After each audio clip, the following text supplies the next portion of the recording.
আসিফ নজরুল তার অবস্থান তাকে পরিষ্কার করতে হবে। শহীদের রক্তের সাথে গাদ্দারি করে, শহীদের রক্তের সাথে বেইমানি করে অন্তত ইন্টেরিয়াম গভর্নমেন্টে এই আসিফ নজরুল টিকে থাকতে পারবে না ইনশাল্লাহ।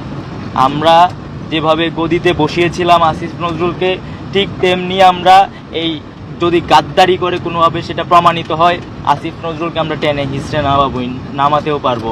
দেশের যে যেখান থেকে দেখছেন, দেশের যে যেই প্রান্তে আছেন, আপনারা সবাই নিজ দায়িত্বে ঢাকায় আসুন, যমুনায় আসুন। আওয়ামী লীগের ফয়সালা আমরা রাজপথে করব। এইবার এটার শেষ আমরা দেখে ছাড়বো ইনশাল্লাহ।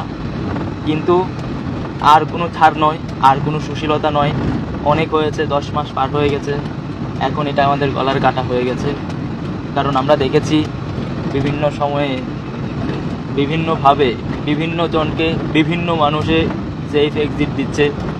আজকে এত মাস হওয়ার পরেও কিভাবে একজন কে রাষ্ট্রীয়ভাবে সেফ এক্সিট দেওয়া হয়, সেই প্রশ্নটা রেখে গেলাম।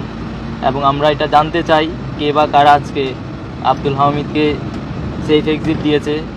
যারা এটার সাথে জড়িত তাদের প্রত্যেকেরই মুখোশ উন্মোচন করতে হবে, তাদের প্রত্যেককেই বাংলাদেশের মানুষকে চেনাতে হবে।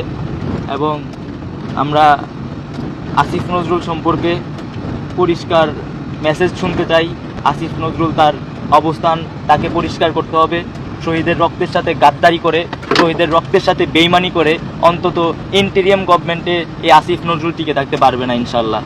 আমরা যেভাবে গদিতে বসিয়েছিলাম আসিফ নজরুলকে, ঠিক তেমনি আমরা এই যদি গাদ্দারি করে কোনোভাবে সেটা প্রমাণিত হয়, আসিফ নজরুলকে আমরা টেনে হিসড়ে নামাতেও পারবো। অ্যান্ড এইটা করতে আমরা দ্বিধাবোধ করব না।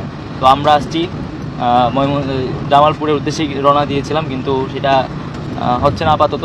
আমরা যমুনায় আসছি, পরবর্তীতে দেখা যাবে।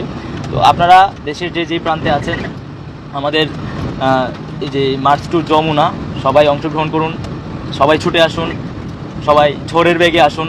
কারণ আমরা দেখেছি বিগত সময়ে বিভিন্নভাবে বিভিন্ন টালবাহানা করে এই আওয়ামী লীগ নিষিদ্ধের যে দাবিটা, সেটাকে ধামাচাপা দেওয়া হয়েছে।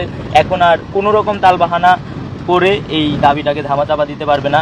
আমাদেরকে আরও অনেকগুলো বিষয় খেয়াল রাখতে হবে। যেমন আমরা আমাদের জুলাই প্রোক্লেমেশন এখনও পাই নাই, জুলাই ঘোষণাপত্রটা আমরা এখনও পাই নাই।